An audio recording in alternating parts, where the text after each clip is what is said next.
Salut bien-aimés dans le Seigneur, je suis votre serviteur l'apôtre Abel Racheté et je suis dans la joie de vous apporter la parole de Dieu.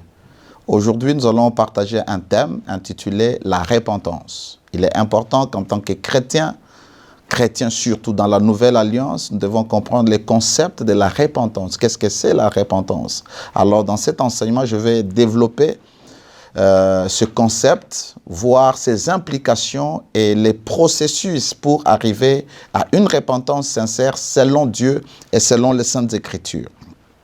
Chaque fois que nous lisons la Bible, il est toujours important que nous puissions comprendre que l'interprétation des Saintes Écritures est interprétée par l'Écriture elle-même. C'est-à-dire l'illumination, la compréhension vient des Écritures et pas de l'auteur.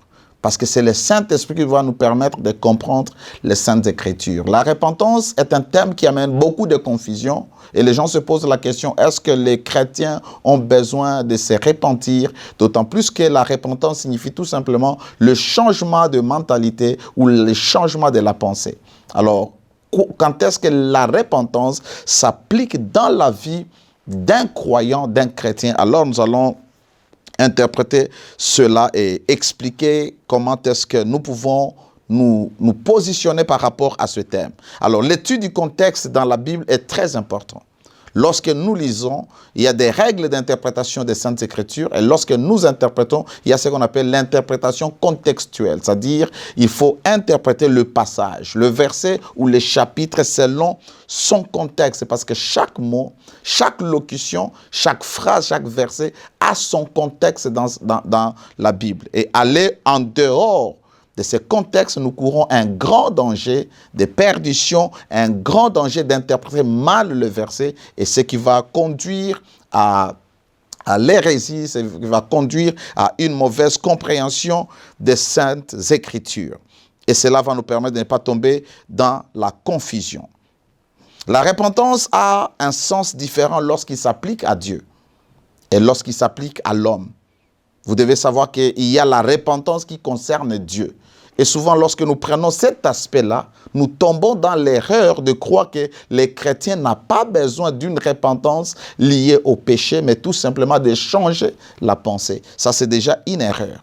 Lorsque nous lisons dans l'Ancien Testament, nous voyons beaucoup plus la repentance s'appliquer à Dieu, bien que dans d'autres cas, ça s'appliquait aussi aux hommes, ça s'appliquait à des personnes. Alors pour Dieu, qu'est-ce que c'est la repentance? La repentance pour Dieu, c'est les regrets liés à une déception ou à une souffrance de chagrin. C'est-à-dire Dieu est déçu de quelque chose qui se répand. Cela, il regrette, mais cela, il ne change pas d'avis. Dieu ne change pas d'avis dans ces cas. Lorsque c'est le regret, Dieu ne change pas d'avis, quand bien même il peut y avoir des conséquences. C'est là que nous lisons dans Genèse chapitre 6, versets 5 à 7, nous connaissons l'histoire. La Bible dit, « L'Éternel vit que la méchanceté des hommes était grande sur la terre, et que toutes les pensées de leur cœur se portaient chaque jour uniquement vers le mal. L'Éternel s'est repenti d'avoir fait l'homme sur la terre, et il fut affligé en son cœur. L'Éternel dit, j'exterminerai de la face de la terre l'homme que j'ai créé, depuis l'homme jusqu'au bétail, aux reptiles et aux oiseaux du ciel, car je me réponds de les avoir créés. Vous voyez, ici c'est Dieu qui souffre du chagrin. Dieu regrette d'avoir créé l'homme. Et il dit, je me réponds d'avoir créé l'homme. Ça n'a pas à faire avec le changement de mentalité, le changement d'avis ou de décision, mais Dieu regrette tout simplement sur la déception que Dieu a d'avoir créé l'homme, qu'il pensait qu'il va manifester ses excellences, il va manifester sa volonté, faire sa volonté sur la terre, mais l'homme se corrompt dans la méchanceté et Dieu regrette. Dieu est désolé, Dieu est déçu, il souffre dans le chagrin. Parce que la Bible dit au verset, si l'Éternel s'est repenti d'avoir fait l'homme sur la terre, et il fut affligé dans son cœur. Vous voyez, lorsque nous lisons 1 Samuel chapitre 15 verset 11, la Bible dit, je me répands d'avoir établi Saoul pour roi, car il se détourne de moi et il n'observe point mes paroles. Samuel fut irrité et il cria à l'Éternel toute la nuit. Lorsque Dieu établit Saoul sur Israël et Saoul commence à désobéir à la voix de Dieu, Dieu regrette d'avoir choisi, d'avoir établi Saoul sur son peuple. Ça, c'est appliqué à Dieu.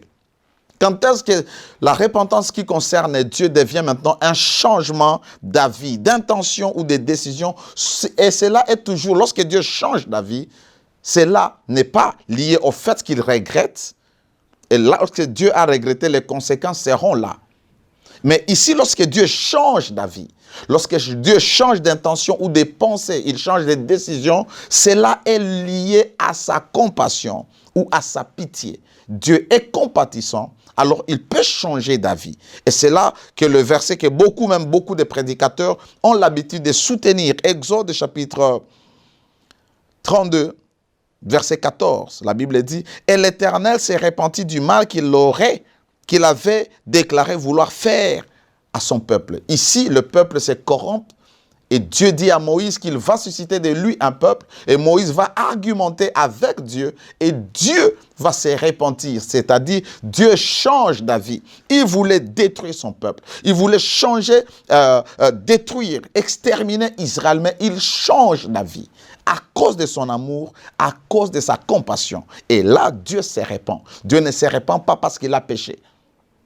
Dieu se repent parce qu'il est compatissant. Nous voyons, même lorsqu'il a envoyé Jonas à Ninive pour qu'il aille prêcher la bonne nouvelle, pour que les gens se repentent de leur méchanceté, qu'est-ce que la Bible dit? Dieu s'est repenti du mal qu'il voulait faire. Il a changé d'avis.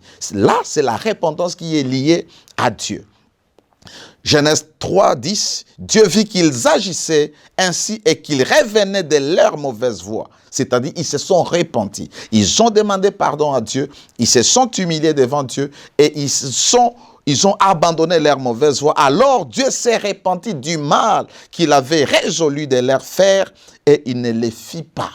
Dieu se repent de quelque chose qu'il veut faire.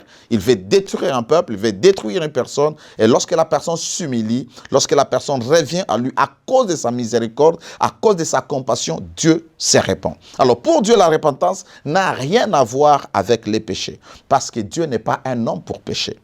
Si Dieu se repent de ses décisions, c'est lié à sa compassion. Si Dieu change d'avis, change de pensée, c'est lié à sa compassion et non pas parce qu'il aurait péché. Vous voyez, puisque Dieu ne peut pas pécher et il n'a pas besoin de se repentir. Maintenant, la repentance qui concerne l'homme. Et c'est là que je vais beaucoup plus amener la lumière par l'aide du Saint-Esprit afin que nous puissions quitter la confusion, surtout dans notre génération. Dans ces temps de la fin, il y a beaucoup d'enseignements là-bas qui montrent que les chrétiens n'ont pas besoin de la repentance. Alors, à la lumière des Saintes Écritures, nous allons voir qu'est-ce que la Bible nous donne comme opinion. Alors, la repentance a deux sens lorsqu'il vient aussi à nous. D'abord, pour les non-croyants. En ce qui concerne l'homme, il y a le non-croyant et les croyants. Pour les non-croyants, c'est-à-dire une personne qui n'est pas encore sauvée, qui n'a pas cru à la mort de Jésus et qui ne l'a pas encore reçu dans sa vie. Pour cette personne, la repentance, c'est le changement de mentalité, d'attitude, de comportement et de croyances vis-à-vis du péché et du Christ. Pour les non-croyants, la repentance, c'est le changement de mentalité, d'attitude, de comportement, de croyances vis-à-vis du péché et vis-à-vis du Christ.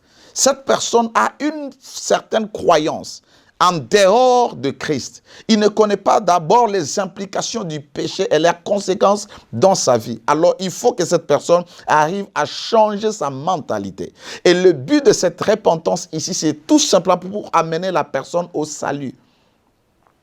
Une personne non croyante, lorsqu'on parle de la repentance qui s'applique à elle, c'est-à-dire cette repentance a pour objectif, pour but de l'amener au salut, que cette personne puisse croire, qu'il soit sauvé, qu'il puisse recevoir la vie éternelle. Ici, la repentance devient une exigence pour les saluts. Parce que vous devez savoir que pour être sauvé, Dieu nous exige une seule chose, c'est de nous repentir.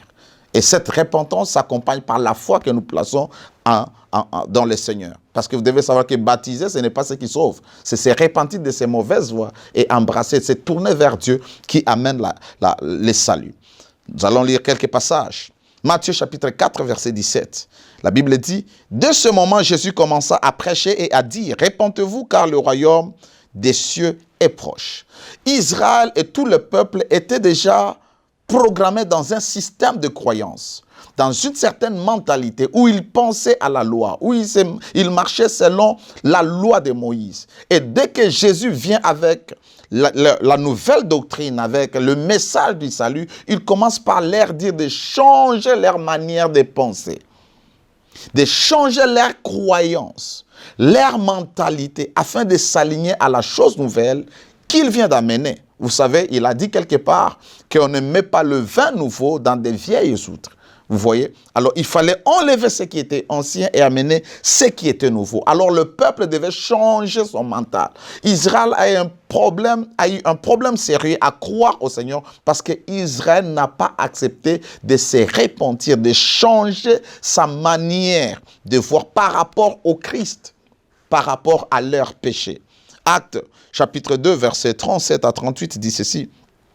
Après avoir entendu ces discours, ils eurent les cœurs vivement touchés et ils dirent à Pierre et aux autres apôtres, « Hommes, frères, que ferons-nous » Pierre leur dit, « Répentez-vous et que chacun de vous soit baptisé au nom du Seigneur, au nom de Jésus-Christ, pour le pardon de vos péchés et vous recevrez les dons du Saint-Esprit. » C'était le jour de la Pentecôte.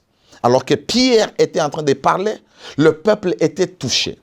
Et il pose la question, qu'allons-nous faire? Qu'est-ce que nous devons faire pour être sauvés? Et il dit, répentez-vous, changez, tournez-vous à Dieu. Changez votre manière de penser, changez vos habitudes, changez vos comportements, changez vos voies pour vous aligner à ce que Dieu a amené de nouveau. Et croyez au Seigneur Jésus. Vous serez baptisés, vous aurez le pardon de vos péchés. Ils devraient se repentir pour recevoir le pardon de leurs péchés et le sceau du Saint-Esprit pour être sauvés. Alors vous comprenez qu'ici, il était question de changer leurs habitudes, de changer leur comportement pour se tourner vers Dieu, afin que Dieu efface leurs péchés.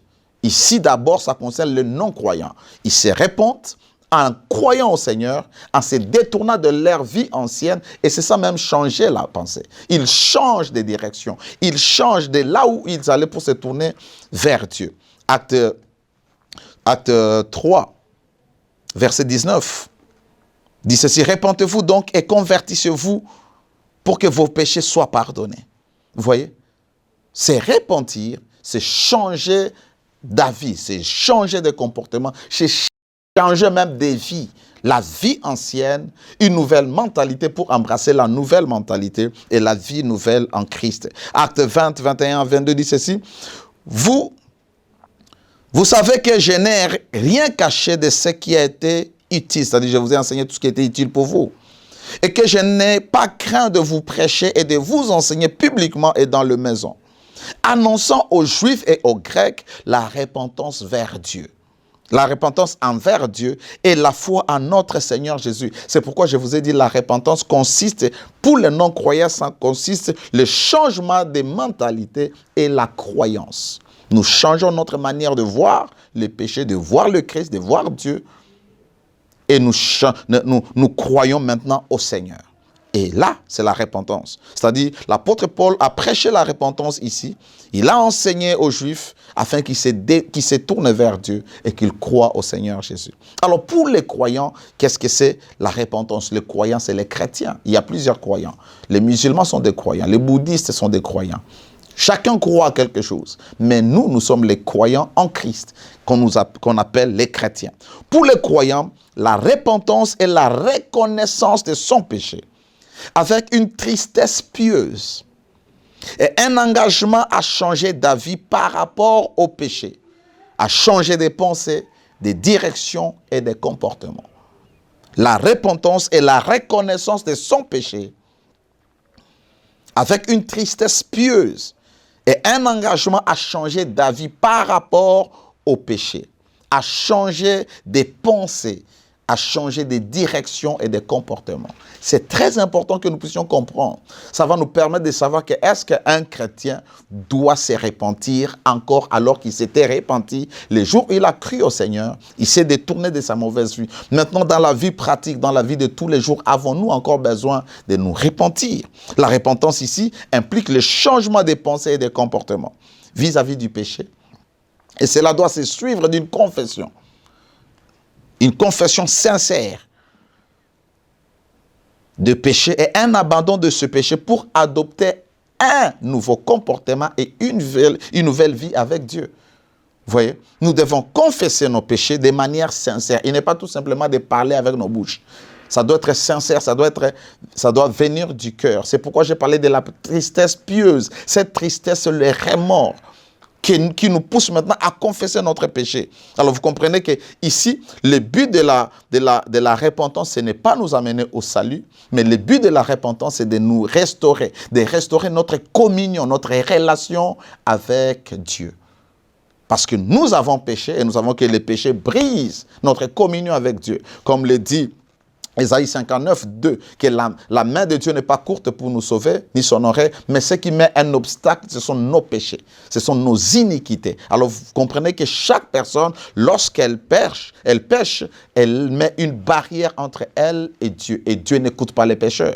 Et ce qu'il faut se repentir, il faut confesser ses péchés. Ce n'est pas tout simplement le problème de confesser nos péchés et rentrer encore pour commettre ce péché, n'est pas seulement d'avoir une sorte de tristesse où nous regrettons. Non, ça doit être sincère, ça doit être poussé par l'esprit. Et notre repentance, notre confession doit être sincère. Alors, vous voyez que l'aboutissement de la repentance, c'est le changement.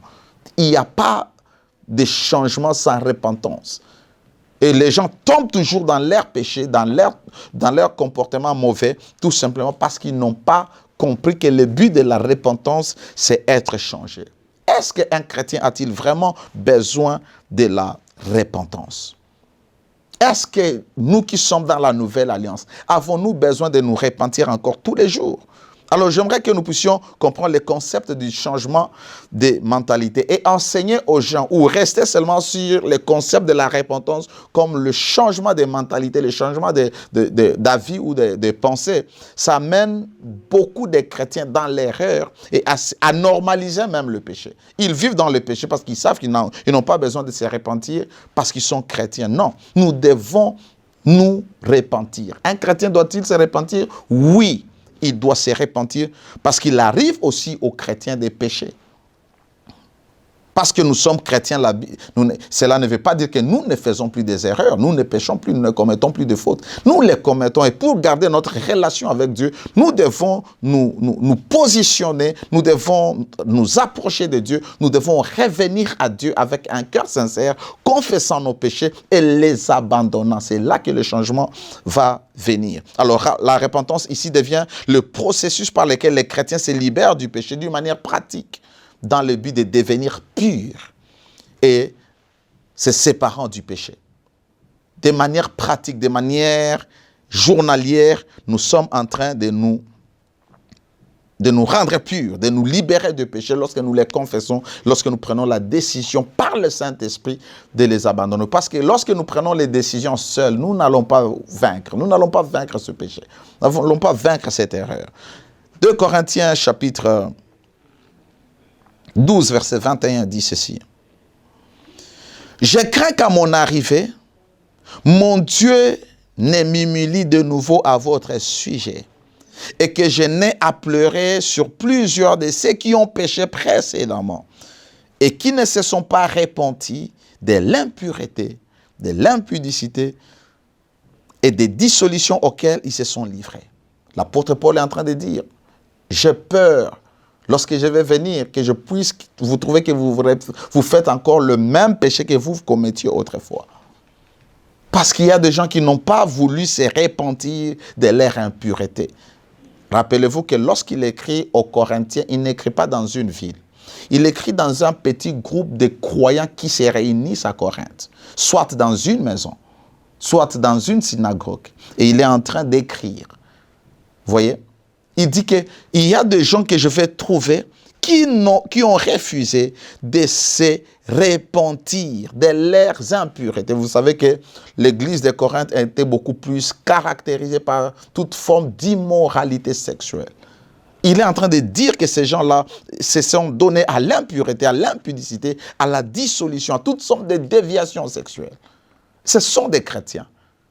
Ils devraient se repentir, mais ils ne se sont pas repentis. C'est-à-dire, les chrétiens sont appelés à se repentir. Quand vous lisez Apocalypse chapitre 21, verset 8, la Bible dit, « Mais pour les lâches, les incrédules, les abominables, les meurtriers, les impudiques, les enchanteurs, les idolâtres, et tous les meurtriers, leur part sera dans les temps de feu et de soufre, ce qui est la seconde mort. » Lorsque le Seigneur viendra et lorsque nous devons entrer dans la ville sainte, la Bible dit dans cette ville, personne d'impur n'entrera.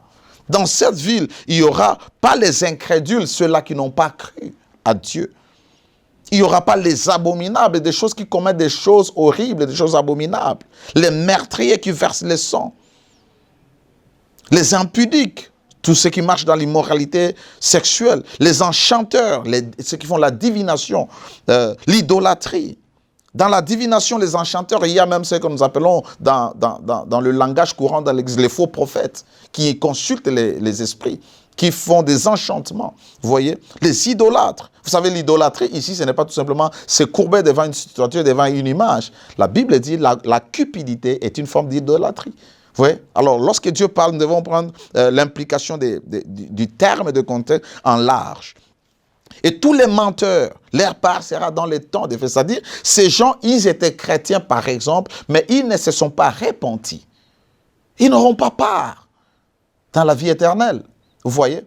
Un jour, Jésus a dit, beaucoup me diront, Seigneur, nous avons prêché en ton nom, nous avons prophétisé en ton nom, mais je leur dirai, quittez loin de moi parce que vous commettiez l'iniquité. Est-ce que nous ne faisons pas les péchés? Est-ce que nous ne péchons pas? Nous péchons. Tout le monde pêche dans le monde.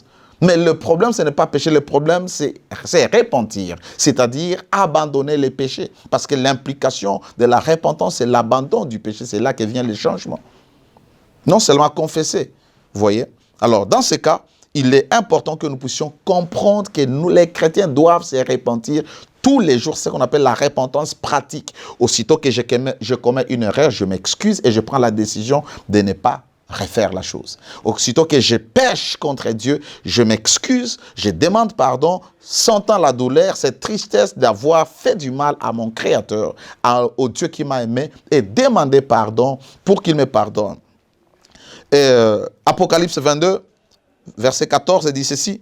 « Heureux ceux qui lavent leurs robes, afin d'avoir droit à l'arbre de vie et d'entrer par la porte de la ville. » Je vous ai dit, il n'y a que ceux-là qui sont purs. Et la repentance est le moyen qui nous permet de nous garder purs de manière pratique. C'est-à-dire, nous confessons nos péchés dans le but de nous garder purs, de restaurer la relation qui a été brisée avec Dieu. Alors, il est important de le faire par la repentance qui passe par la confession des péchés et l'abandon de ces péchés. Mais la repentance englobe, c'est tout un processus, en fait, qui se passe simultanément à nous. Alors, dans ces cas plutôt, la repentance implique. Alors, nous allons voir les implications d'une repentance authentique. Qu'est-ce qu'est la repentance authentique? Toute repentance commence par la reconnaissance de son péché. Vous reconnaissez que vous avez péché. Vous reconnaissez que vous avez tort, que vous avez mal agi. Ça peut être à l'endroit de Dieu ou à l'endroit d'un frère ou d'une sœur, à l'endroit d'un prochain. Vous devez reconnaître, si vous me blessez, vous devez reconnaître que vous avez mal fait. Si vous m'avez blessé, vous avez tonné sur moi et que je n'ai pas aimé, vous devez reconnaître que vous vous êtes mal comporté et vous demandez pardon ou vous vous excusez. Alors, il faut d'abord reconnaître son péché. J'ai volé, je reconnais que je n'ai pas bien fait, que j'ai volé. Voyons ces quelques passages.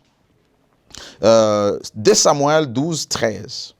David dit à Nathan, j'ai péché contre l'Éternel. Et Nathan dit à David, l'Éternel pardonne ton péché, tu ne mourras pas. Nous connaissons l'histoire lorsqu'il est parti avec la femme d'Uri, Beersheba, et que Nathan est venu lui donner cette parabole. Et David s'est reconnu qu'il était pécheur. Il a dit, j'ai péché contre l'Éternel. Il reconnaît avoir péché contre l'Éternel. Dans Psaume 38, verset 18, il dit, car je reconnais mon iniquité, je suis dans la crainte à cause de mon péché. Il reconnaît son iniquité. Psaume 51, nous savons au verset 3, il dit « Je reconnais mes transgressions et mon péché est constamment devant moi. » Il reconnaissait qu'il avait mal agi. La première chose, c'est de reconnaître qu'on a mal péché. Jérémie 3, 13 dit ceci « Reconnais seulement ton iniquité. Reconnais que tu as été infidèle à l'Éternel, ton Dieu. Que tu as dirigé ça et là tes pas vers les dieux étrangers. Sous tout arbre vert et que tu n'as pas écouté ma voix, dit l'Éternel. » Il demande, Jérémie dit au peuple d'Israël, aux enfants, aux Juifs, reconnaissez tout simplement que vous avez péché. Reconnaissez votre iniquité. Et le peuple, qu'est-ce qu'il a dit au chapitre 14, verset 20? Éternel, nous reconnaissons notre méchanceté, l'iniquité de nos pères, car nous avons péché contre toi. Première chose, reconnaissez que vous avez péché. Deuxième chose, vous devez éprouver le sentiment des regrets. Vous devez avoir les remords pour les péchés que vous avez commis. C'est la prise de conscience. Mais ces remords ne doivent pas être une forme de remords charnels. Ça doit être quelque chose qui vient de la conviction du Saint-Esprit. Samuel 2, 24. 10 dit ceci. 2 Samuel 24 et 10. David sentit battre son cœur après qu'il eut ainsi fait le dénombrement du peuple et l'Éternel dit. Et il dit à l'Éternel plutôt, j'ai commis un grand péché en faisant cela. Maintenant, Éternel, daigne pardonner l'iniquité de ton serviteur, car j'ai complètement agi en insensé. Il a les remords, il sent son cœur battre. C'est le regret. Troisième chose, après avoir éprouvé le sentiment de regret, vous devez maintenant confesser votre péché de manière sincère. Ce n'est pas tout simplement la confession de la bouche. Vous devez confesser ce que vous avez fait. Psaume 32, 5 dit ceci. Je t'ai fait connaître mon iniquité, je n'ai pas caché mon iniquité. Je t'ai fait connaître mon péché, je m'excuse. Je n'ai pas caché mon iniquité.